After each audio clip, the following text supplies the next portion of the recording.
Good morning प्रशिक्षुओं, आपका बहुत बहुत स्वागत है आपके अपने करंट हेवन के यूट्यूब चैनल पर। ये सीडीपी का क्लास डेली 9 बजे होता है। यहाँ पर अगर आप आगामी UP TET 2022, CTET 2022 plus MP TET plus REET के एग्जाम की तैयारी कर रहे हैं, प्लस आगामी जो भर्तियाँ हैं 2023 की, तो जब भी आएँ प्राथमिक शिक्षक भर्ती, उसकी तैयारी कर रहे हैं, या फिर किसी जगह जहाँ पर भी सीडीपी पूछी जाती है, चाइल्ड डेवलपमेंट प्रोग्राम, आप उसके लिए तैयारी कर सकते हैं। उसका प्लेलिस्ट बना दिया गया है, आप वहाँ पर आकर देख सकते हैं साथी, प्लेलिस्ट पड़ा हुआ है। तो चलिए आज हम अपने सिद्धांत को पढ़ रहे हैं। ये पहला क्लास नहीं है साथी, यह आप कम से कम 20वां या फिर 21वां क्लास होगा, आप देख सकते हैं। इस प्रकार से हम सिद्धांत को कवर कर रहे हैं, क्योंकि सिद्धांत आपके सीडीपी का किसी भी जगह देख लें, चाहे यूपी टेट में, सीटेट में, चाहे आप सुपर टेट में ही देखने को मिल सकता है आपको, कि लगभग 80% सिद्धांत से सारी चीज़ें कवर कराई जाती हैं। तो ऐसे में आज हम जो पढ़ने वाले हैं गार्डनर का बुद्धि सिद्धांत। गार्डनर के बुद्धि सिद्धांत को बहुबुद्धि का सिद्धांत कहा जाता है, मल्टीपल आपके इंटेलिजेंस, है ना। यानी कि बहुबुद्धि का सिद्धांत सबसे पहले किसने दिया है? अगर आपसे यह पूछा जाता है साथी, तो बताएंगे गार्डनर साहब ने दिया है ना। गार्डनर के अनुसार अगर देखा जाए बुद्धि कितने प्रकार की होती है, बुद्धि कितने प्रकार से होता है, भाई गार्डनर ने बुद्धि को कितने प्रकार से समझाया है, तो बताएंगे 8 प्रकार में विभाजित किया है गार्डनर ने। देखिए, प्रश्न जिस प्रकार से बनते हैं साथी, हम उस प्रकार से आपको पढ़ाते चलते हैं। आप बस सुनिए, इस वीडियो को अंत में भी देख सकते हैं, 2-3 बार देख सकते हैं, 4 से 5 बार भी देख सकते हैं। जितनी बार सुनेंगे उतनी अच्छे से याद हो सकता है ना। तो चलिए हम बताते हैं। सबसे पहले प्रश्न सीबीएसई द्वारा भी पूछा जा सकता है कि गार्डनर के अनुसार या फिर बुद्धि कितने प्रकार की होती है, तो सीबीएसई वाला अलग होगा। अगर आपसे पूछा जाता है गार्डनर ने सबसे पहले बुद्धि को कितने भागों में विभाजित किया था, तो इसका प्रश्न का आंसर अलग होगा। बुद्धि का संशोधन सबसे पहली बार कब हुआ गार्डनर के अनुसार, तो इसका प्रश्न अलग होगा। प्रेजेंट टाइम में, वर्तमान में बुद्धि कितने प्रकार की गार्डनर के द्वारा बांटा गया है, इसका प्रश्न का उत्तर अलग होगा।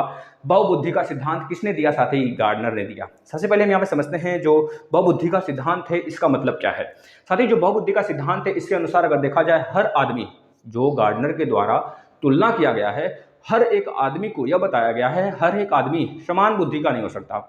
जैसे कोई डांस में अपना एक तरह से रुचि रखता है, बहुत अच्छे से डांस कर लेता है, और कुछ लोग होते हैं बिल्कुल ऐसे कमर भी नहीं ला सकते।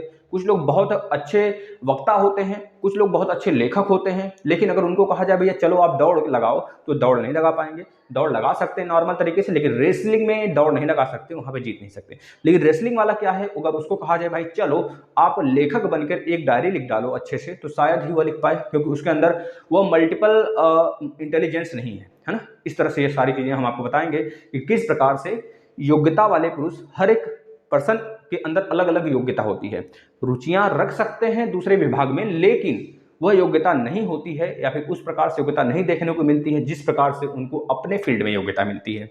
तो हम बताते हैं, सबसे पहले आप ये याद रखेंगे कि जो हमारे एक तरह से 1983 में जो आपके गार्डनर साहब थे, इनके द्वारा जो बुद्धि को बताया गया था 7 भागों में बताया गया था। आप लिख लीजिएगा, 1983 में सबसे पहले 1983 में गार्डनर साहब द्वारा बुद्धि को 7 भागों में बताया गया था कि हमारी बुद्धि 7 प्रकार से होती है, यानी कि 7 प्रकार से उन्होंने बांटा था। लेकिन बाद में संशोधन करते हैं 1908 में, तो आपसे पूछा जाता है गार्डनर साहब ने बुद्धि के जो भागों में सबसे पहले संशोधन कब किया, तो 1998 में किए थे, याद रखना है 1998 में किया गया था। यह 8 प्रकार के बताए गए थे, याद रखेंगे, उस समय 8 प्रकार के बताए गए। लेकिन एक बार फिर से संशोधन होता है सन 2000 में, यह पता चलता है सीबीएसई द्वारा कि भैया यह पूछा गया है कि 9 प्रकार के बुद्धि होते हैं। लेकिन आपसे अगर पूछा जाता है, सबसे पहले गार्डनर महोदय ने, सीबीएसई द्वारा यह प्रश्न पूछा गया है, याद रखेंगे भाई, क्योंकि सीबीएसई ही सीटेट का एग्जाम कंडक्ट कराती है, यूपी टेट का भले यूपी में कंडक्ट कराया जाता है, जो हमारे पीएनपी कार्यालय है, लेकिन जो सीटेट है साथी, उसका प्रश्न यूपी टेट भी दोहराता है। तो ऐसे में आपको याद रखना है, अगर पूछा गया था उसके द्वारा भी सीबीएसई में, कि जो आपके गार्डनर महोदय हैं, उनके द्वारा सबसे पहले बुद्धि के कितने प्रकार बताए गए थे, तो बताएंगे 7 प्रकार बताए गए थे। लेकिन वर्तमान में कितने प्रकार हैं, तो कुछ बच्चे 9 लगा के आते हैं, लेकिन याद रखना है आपको 8 लगाना है। क्या लगाना है? 8 लगाना है। 8 प्रकार की बुद्धि को बांटा गया साथी। सबसे पहले बात कर लेते हैं, 8 का जिक्र कर लेते हैं। देखिए, सबसे पहले भाषागत क्रम से भी है, और आप उसको चाहे जैसे कर सकते हैं, रैंडमली। भाषागत, तार्किक, गणितीय, अतर्व व्यक्ति, क्या नाम इसका, अगर कहा जाए अंतः उसे कहा जाता है साथी, एक तरह से कह लीजिए अंतर, है ना, अंतर्वैक्तिक कहा जाता है, तो यहाँ पे अंतर कर दीजिए, अंतर्वैक्तिक। अंतः व्यक्ति, शारीरिक, गति संवेदी, देशिक, संगीतात्मक और प्राकृतिकवादी। तो ये 8 प्रकार में इन्होंने बांटा है गार्डनर महोदय ने। अब सबके बारे में हम समझते हैं। सबसे पहले भाषागत। भाषागत का मतलब यह साथी हो गया कि भाषागत मतलब कि आपके एक लिंग्विस्टिक, मतलब कि आप किस प्रकार के लैंग्वेज हो, मतलब ऐसे व्यक्ति की भाषाओं या फिर शब्दों का भंडार बहुत ज़्यादा होता है, जो भाषागत होते हैं, जिनका बुद्धि भाषागत के अनुरूप होता है। गार्डनर महोदय के अनुसार वह एक तरह से भाषाओं को अलग अलग से घुमाकर, अलग अलग तरीकों से लिखकर, उनके अंदर जो शाब्दिक ज्ञान होता है बहुत ज़्यादा होता है। ऐसे व्यक्ति हमेशा हमको एक तरह से कवि के रूप में या फिर लेखक के रूप में हमारे सामने आते हैं। तो इस प्रकार से हम समझ गए भाषागत किसे कहते हैं। इसके बाद तार्किक गणिती। तार्किक गणिती का मतलब हो गया साथी कि मतलब कि इंटेलिजेंस, जो उनका तार्किक मतलब एक तरह से रीजनिंग पावर है, जो समझ को घुमा सकते हैं।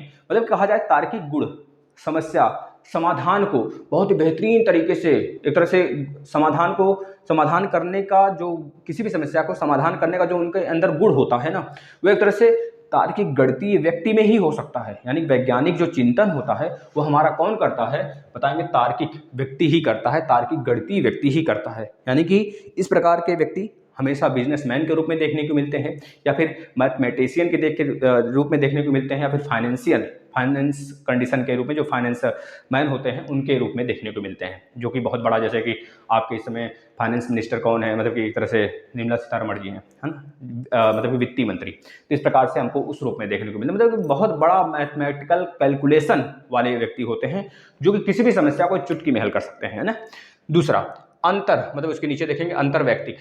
अंतर्वैयक्तिक का मतलब हो गया साथी कि मतलब इनके अंदर जो इंटरपर्सनल इंटेलिजेंस पावर होता है काफ़ी ज़्यादा होता है। यानी कि यह इस बुद्धि वाले जो व्यक्ति होते हैं, इस बुद्धि वाले व्यक्ति दूसरे व्यक्ति की इच्छाओं को बहुत ही भली भांति प्रेरणा से, एक तरह से आवश्यकताओं को समझ सकते हैं। दूसरे व्यक्ति की जो मतलब कि मन में क्या चल रहा है, उनकी प्रेरणा को सीख सकते हैं, उनकी आकांक्षाओं को समझ सकते हैं, उनकी आवश्यकताओं की पूर्ति करा सकते हैं, उनकी इच्छाएं भी वो पूर्ति करा सकते हैं। ऐसे व्यक्ति हमेशा और हमेशा मनोवैज्ञानिक होते हैं, मन की बातों को जान लेते हैं और सामाजिक कार्यकर्ता के रूप में भी जाने जाते हैं। ऐसे व्यक्ति एक तरह से कहा दिया जाए धार्मिक नेता भी बन सकते हैं, और एक तरह से बहुत ही समाज में घुलनशील व्यक्ति होते हैं ऐसे व्यक्ति, जो कि हर रूप को भांपे हुए होते हैं। तो इस तरह आप समझ गए इस प्रकार को।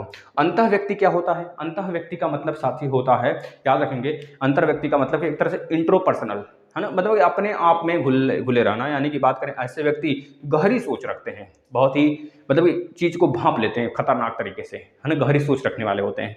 एक तरह से अपनी निजी भाषाओं का, अभिप्रेरणाओं को, एक तरह इच्छाओं की जानकार होते हैं। जैसे कि कुछ व्यक्ति ऐसे होते हैं जो कि आप नहीं जानते, मान लीजिए कभी घूमने गए किसी गांव में, लेकिन उस गांव में आप जो घूमने गए हैं, आपसे अच्छा उस गांव में जो रहने वाला व्यक्ति है वह नहीं जानेगा भाई।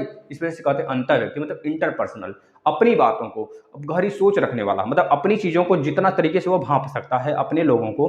आप अगर नए रूप में उनसे मिल रहे हैं तो आप उतने अच्छे से नहीं भाग सकते। मतलब उसका ज्ञान अगर कहा जाए, अच्छी इच्छाओं को जानने के लिए, अच्छी इच्छाओं का जानकार वाला व्यक्ति, या फिर कह लीजिए कि जो दार्शनिक व्यक्ति होते हैं इस रूप में हमको नजर आते हैं। दार्शनिक हो गए, डिजाइनर हो गए, या फिर कह लीजिए कि प्लानर हो गए, जो कोई प्लान बनाता हो, इस रूप में हमको देखने को मिलते हैं। जैसे कि आप देखते होंगे कि आर्किटेक्ट हो गए, जो कि मान लीजिए कोई प्लान कंपनी का बनाना है, कोई बिल्डिंग का बनाना है, तो हम प्लानर से संपर्क करते हैं, भाई बताना किस प्रकार से हमें बिल्डिंग खड़ी होनी चाहिए। तो ऐसे व्यक्ति इसमें आते हैं जो कि अपने बुद्धि से दूसरे को बताते हैं, एक तरह से प्लान देते हैं, है ना, इस बात को याद रखना है। इसके बाद अगला आ जाता है शारीरिक गति संवेदी। बहुत ही इंपॉर्टेंट साथी है शारीरिक गति संवेदी का मतलब आप तो खुद समझ गए होंगे कि ऐसे व्यक्ति जो कि अपने मसल का प्रयोग करते हैं, अपने शारीरिक क्षमताओं का प्रयोग करते हैं, अपनी बुद्धि का प्रयोग नहीं। याद रखेंगे, बुद्धि का करते भी होंगे तो थोड़ा बहुत करते हैं, लेकिन अपने शारीरिक जो उनकी मजबूती होती है शरीर से होता है। ऐसे व्यक्ति हमेशा खेल कूद में, खिलाड़ियों में देखने को मिल जाते हैं, एथलेटिक्स में भाग लेते हैं, जैसे पैरा ओलंपिक होता है, उसमें सारे व्यक्ति जो होते हैं उनके पास शारीरिक गति संवेदी बुद्धि होती है ना। याद रखेंगे साथी, जिस प्रकार से अगर कोई व्यक्ति 6 फुट 10 फुट कूद ले रहा है, आसानी से छलांग लगा ले रहा है, अगर हम लोग कभी लगाने जाएं तो हम लोग के पैर दर्द करने लगेंगे। आज भी आप कोशिश करिएगा, 20 बार कान पकड़कर उठक बैठक कर लेंगे तो आपके जो यह थाई है ना, इसमें दर्द होने लगेगा जंघे में। हम बता रहे हैं ना, कुछ समय बाद, अभी आपको तुरंत अगर करते हैं 10 बार 20 बार उठक बैठक करते हैं, 20 बार नहीं, आप 30 बार कर लो उठक बैठक, आसानी से कर लेंगे अभी। लेकिन कुछ टाइम बाद, सच बता रहे हैं साथी, पैर पकड़ लेगा। अगर आप कभी नहीं किए हैं तो, अगर आप कुदाल उदाल नहीं चलाते हैं खेत में, ये सारी चीज़ नहीं करते हैं, शारीरिक क्षमता से कोई चीज़ नहीं करते हैं, तो आपका यह जंघा पकड़ लेगा।